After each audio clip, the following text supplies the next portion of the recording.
केसरिया पालम आओ नी पधारो नी मारे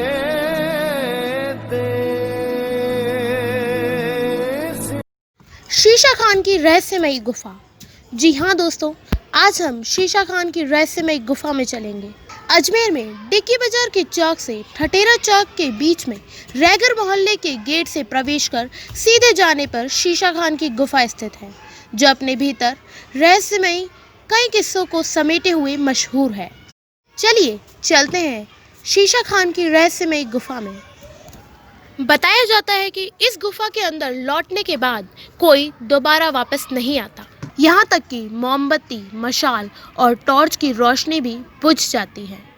कुछ लोगों ने अंदर जाने की हिम्मत की, लेकिन थोड़ी देर में जाकर वापस लौट आए, क्योंकि अंदर बहुत ही घना अंधेरा छाया रहता है। इस गुफा की सबसे बड़ी विशेषता यह है कि भीषण गर्मी के मौसम में भी गुफा के अंदर कूलर, एसी से ज़्यादा ठंडी हवा रहती है। बुजुर्गों के मुताबिक इस गुफा के अंदर एक के बाद एक 7 गहरे कुएं स्थित हैं, जो कि पास के डिग्गी तालाब से आपस में जुड़े हुए हैं। गुफा के पहले वाले कुएं का कनेक्शन बाहर वाले दूसरे कुएं से है। यह गुफा भूल भुलैया जैसी है, जिसके रास्ते चक्कर में डाल देते हैं कि आए कहाँ से थे और अब जाना कहाँ है। अगर अंदर घुसने के बाद आगे तक चले गए और रास्ते का ध्यान नहीं रहा तो फिर बाहर निकलने का रास्ता ढूंढने में काफ़ी मुश्किलों का सामना करना पड़ता है। इस गुफा की यही बात जानलेवा साबित हो जाती है। इसके शीशा खान नाम से ही जाहिर है कि पुराने ज़माने में यहाँ खनिज के रूप में शीशा निकाला जाता था। यहाँ तक कि यह भी कहा जाता है कि यह गुफा पुराने ज़माने में विपत्ति पड़ने पर व बाहर निकलने में इसका प्रयोग किया जाता था। यहाँ तक कि यह भी कहा जाता है कि चौहान राजाओं के समय में आकस्मिक विपत्ति पड़ने पर या बाहरी हमलों के समय में तारागढ़ से सुरक्षित रूप से निकलने के लिए ऐसी कई सुरंगें जमीन के अंदर बनाई गई थी, जिनके रास्ते अजमेर शहर के बाहरी स्थानों पर खुलते हैं। बाद में सुरक्षा की दृष्टि से अंग्रेजी शासन के समय इनको बंद करवा दिए गए। ऐसा माना जाता है कि सम्राट पृथ्वीराज चौहान तृतीय अपनी इष्ट देवी चामुंडा माता के मंदिर जाने के लिए इस सुरंग का प्रयोग करते थे। ऐसी ही एक और सुरंग आना सागर के किनारे बरगद और इमली के पेड़ के पास बताई जाती है, जहां पर बारादरी खत्म होती है। उसे भी बंद करा दिया गया है। आना सागर में कई गहरे कुएं बताए जाते हैं। ऐसी ही एक गुफानुमा सुरंग बाबूगढ़ में पाई जाती है, जो बाद में बंद करा दी गई। गुफा की सुरंग में सांप, बिच्छू जैसे जहरीले जीव मिल जाते हैं, जिनके आक्रमण से बचना मुश्किल है, इसलिए उस गुफा को भी बंद करा दिया गया।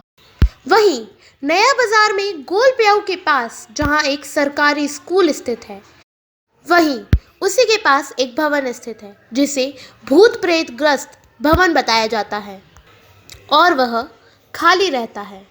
बताते हैं कि एक साहसी अंग्रेज इस भवन का रहस्य जानने के लिए हथियार पिस्तौल के साथ रात को घुसा था, लेकिन दूसरे दिन उसकी वहां पर लाश मिली थी, जिसके शरीर पर कोई चोट का निशान नहीं था।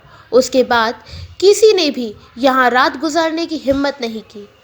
वहीं रोचक बात यह है कि इस भवन के नीचे बनी हुई दुकान अभी भी बिना किसी बाधा के चल रही है। अजमेर देश के सबसे प्राचीन पौराणिक शहर में से एक है, जहां अनेक स्थान, भवन अपने भीतर इतिहास, कहानियों और कई तरह के किस्से समेटे हुए हैं, जहां पर अपने समय की मशहूर हस्तियों ने जिंदगी गुजारी थी।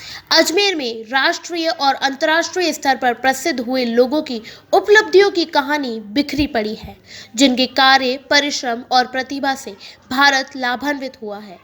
अरावली पर्वतमाला की पहाड़ियों के बीच घिरा हुआ अजमेर मुगल बादशाह अकबर, जहांगीर, शाहजहां और अंग्रेज गवर्नरों और बड़े अफसरों का पसंदीदा रहा। राजस्थान में अजमेर के विलय होने से पहले अजमेर मेरवाड़ा नाम से केंद्र शासित शहर था, जिसे राजस्थान की राजधानी बनाने के रूप में चयनित किया गया था।